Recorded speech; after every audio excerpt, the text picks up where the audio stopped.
আজ 29শে ডিসেম্বর। দীঘার পরিবেশ প্রচণ্ড কুয়াশা। সকালবেলাতে এই কুয়াশাতে বীজটাকেই ভালোভাবে দেখা যাচ্ছিল না। এখন 8টা বেজে গেছে, তবু দেখুন কুয়াশাচ্ছন্ন দীঘার পরিবেশ।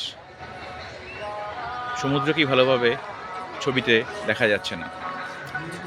প্রথমে যখন সকালবেলা উঠেছিলাম তখন এক পলকে মনে হয়েছিল, হোটেল থেকে যখন জানলার পর্দাটা সরালাম তখন দেখি কিছুই দেখা যাচ্ছে না।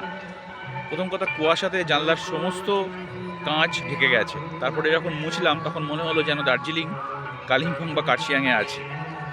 এতটা ঠান্ডা আর এতটা কুয়াশাচ্ছন্ন পরিবেশ। বাঙালি প্রচণ্ড রকমভাবে উপভোগ করছে এই দীঘায় এসে সমুদ্র, তার সাথে এই পাহাড়ি পরিবেশের ঠান্ডা। অদ্ভুত এক পরিবেশ তৈরি হয়েছে বছরের শেষে 29শে ডিসেম্বর এই দীঘাতে। বছরের শেষে মানুষ এসে সামিল হয়েছে, আনন্দ করছে আর এই কুয়াশা মাখা দীঘাকে উপভোগ করছে। এই ঠান্ডাতেও কিছু মানুষ বোটে করে বোট রাইডিং করছে, স্পিড বোট রাইডিং করছে। আর ওই দিকে দেখুন সমুদ্রেও কিছু মানুষ নেমেছে, কিন্তু প্রচণ্ড ঠান্ডার জন্য বেশিক্ষণ সমুদ্রে থাকা যাচ্ছে না, তাই পায়েতে জল ভিজেই পাড়ে উঠে আসছে। এই দীঘার পরিবেশ আপনাদের দেখাচ্ছি। সকালবেলা সুন্দর গান চলছে, মানুষ হাঁটাচলা করছে, আনন্দ করছে, উপভোগ করছে বছরের শেষ 2025।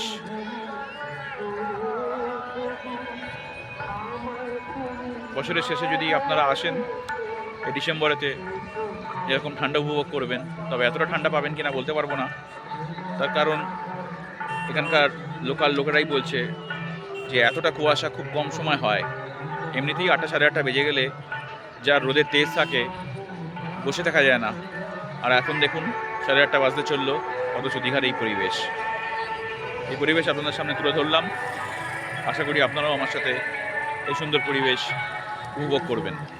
আসলে দীঘা বলতে বাঙালির একটা প্রাণকেন্দ্রের জায়গা। আসলে অনেকেই ভাবেন যে দীঘা প্রচণ্ড ভিড়, কনজেস্টেড এরিয়া, তার থেকে একটা নিরিবিলিতে গিয়ে উপভোগ করবো। হ্যাঁ, সেটা তো নিশ্চয়ই সবারই ভালো লাগে, কিন্তু সবার পক্ষে বাকি যে ডেস্টিনেশনগুলো আছে এতটাই খরচ সাপেক্ষ যে সবার পক্ষে সেটা যাওয়া সম্ভব হয় না। তাই দীঘাতে নির্বিশেষে সবাই এসে সামিল হতে পারে আর কি। কেন, এটা একটা এমনই একটা জায়গায় এখানে অল্প খরচে সবাই তার নিজের বাজেট অনুযায়ী থাকতে পারে আর কি।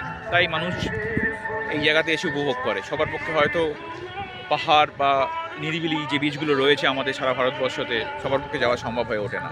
সামান্যই মন্দারমণি এখান থেকে যে ডিস্টেন্সে রয়েছে, মন্দারমণিটাতে যারা যায় সেটা খরচ অনেকটাই বেশি দীঘার থেকে। তবু বলবো দুধের স্বাদ ঘোলে মেটানোর মতোই যারা হয়তো ভার্জিন বিচ বা সেই বিচগুলোতে যেতে পারেনি, দীঘাতে এসেই বিচের এই অপরূপ সৌন্দর্য উপভোগ করে। আর এখন তো যা পরিবেশ তৈরি হয়েছে, বলতে গেলে পাহাড়ের পরিবেশ সমুদ্রের পরিবেশ প্রায় এক হয়ে গেছে। এই ঠান্ডা তার সঙ্গে এই সমুদ্রের মানুষ করছে আর উপভোগ করছে। চলুন, ভিডিওটা ভালো লাগলে লাইক করবেন,